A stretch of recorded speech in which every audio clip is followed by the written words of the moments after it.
వి gold trusted gold buyers తాకట్టులో ఉన్న బంగారాన్ని విడిపించి ఈ రోజు ఉన్న మార్కెట్ ధరకే కొనబడును. మరిన్ని వివరాలకు సంప్రదించండి 7710 మైలవరంలోని మారుతి నగర్లో విషాదకరమైన ఘటన చోటు చేసుకుంది. మైలవరంలో నివాసం ఉంటున్నటువంటి రవిశంకర్, చంద్రికలకు ఇద్దరు పిల్లలు, ఒక బాబు ఒక పాప.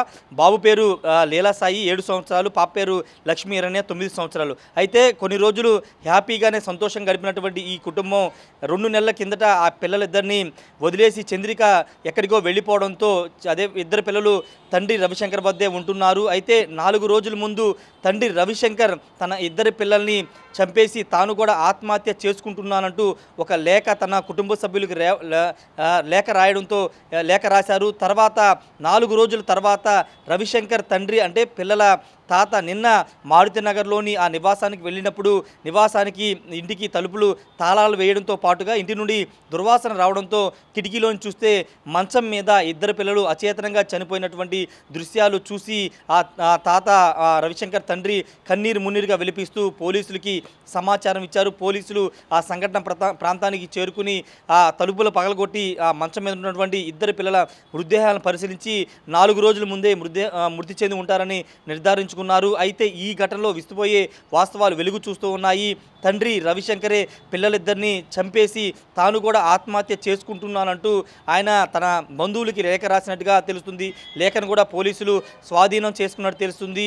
అయితే తల్లి ఇద్దరు పిల్లలకు సంబంధించిన తల్లి చంద్రిక ఎందుకు వెళ్ళిపోయింది, ఇద్దరికి మనస్పర్ధలు ఉన్నాయా, లేకపోతే ఆ పిల్లల్ని ఇప్పటివరకు పెంచినటువంటి తల్లి ఎందుకు పరారైంది, ఎవరితోనే వెళ్ళిపోయింది అనే విషయాలు ఇంకా తెలియాల్సి ఉన్నప్పటికీ తండ్రి ఎందుకు పిల్లలిద్దరిని చంపి తాను కూడా ఆత్మహత్య చేసుకున్న దానిపైన ఇప్పుడు పోలీసులు విచారణ చేస్తున్నారు. ఆ లేఖ సారాంశం ఏంటంటే తాను బ్రతకలేకపోతున్నాను, ఈ జీవితాన్ని జీవించలేకపోతున్నాను, తనకి ధైర్యాన్ని ఎవరు ఇవ్వలేకపోతున్నా, తన పిల్లల్ని పెంచే పరిస్థితి లేదు అంటూ ఆ లేఖలో పేర్కొని అందుకే తాను చనిపోతున్నానంటూ లేఖ రాయడం జరిగింది. అయితే లేఖనైతే ప్రస్తుతానికి పోలీసులు స్వాధీనం చేసుకున్నారు. అయితే చివరిగా రవిశంకర్ ఫోన్ కాల్ డేటా పరిశీలిస్తే కృష్ణానది పరిసర ప్రాంతాల్లో ఆయన కాల్ డేటా ఉంది. తర్వాత ఫోను స్విచ్ ఆఫ్ కూడా అయిపోయినట్టు తెలుస్తుంది. ప్రస్తుతం రవిశంకర్ మృతదేహం కోసం పోలీసులు అయితే గాలింపులు చర్యలు చేపడుతున్నారు. ఒకవేళ రవిశంకర్ నిజంగానే సూసైడ్ చేసుకున్నారా, లేకపోతే ఆయన కూడా ఎటైనా పిల్లలిద్దరిని చంపేసి ఆయన కూడా పారిపోయాడనే కోణంలో కూడా పోలీసులు అయితే విచారణ చేస్తున్నారు. ఆయన కోసం రవిశంకర్ కోసం ప్రస్తుతం గాలింపు చర్యలు అయితే చేపడుతున్నారు. ఒకవేళ ఈ ఘటన వెనక ఇంకా ఏదైనా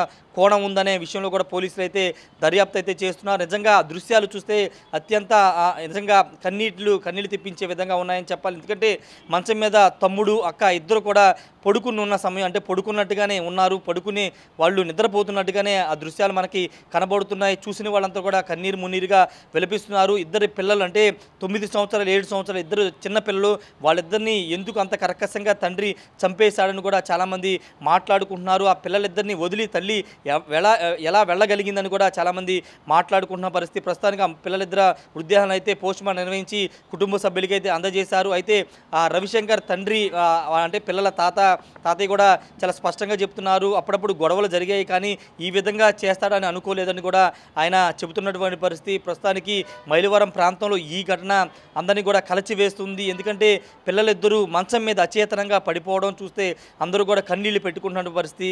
ఏదేమైనప్పటికీ ఈ ఘటనలో తండ్రి ఎందుకు ఇలా చేశాడు, తల్లి 2 నెలల ముందు ఎందుకు వెళ్ళిపోయింది అంటే రవిశంకర్ మీద అలిగి వెళ్ళిపోయిందా, లేకపోతే పిల్లల్ని చూడలేక వెళ్ళిపోయిందా అనే అంశాలను పోలీసులు అయితే విచారణ చేస్తున్నారు. తల్లి కూడా అంటే ఎక్కడైనా కూడా మాతృమూర్తి పిల్లలిద్దరిని వదిలి ఎన్ని కష్టాలు వచ్చినా వదిలి వెళ్ళదు, కానీ ఆ ఇద్దరు పిల్లల్ని ఆ తల్లి ఎందుకు వదిలి వెళ్ళిందని కూడా చాలామంది ప్రశ్నిస్తున్నారు. తండ్రి రవిశంకర్ కనీసం ఆయన చూడలేకపోయినా వాళ్ళ ఎవరైనా బంధువులకు అప్పచెప్పినా వాళ్ళైనా పెంచేవాళ్ళు, కానీ ఇంత కర్కశంగా చంపేయడం ఏంటని కూడా మాట్లాడుకుంటున్నటువంటి పరిస్థితి.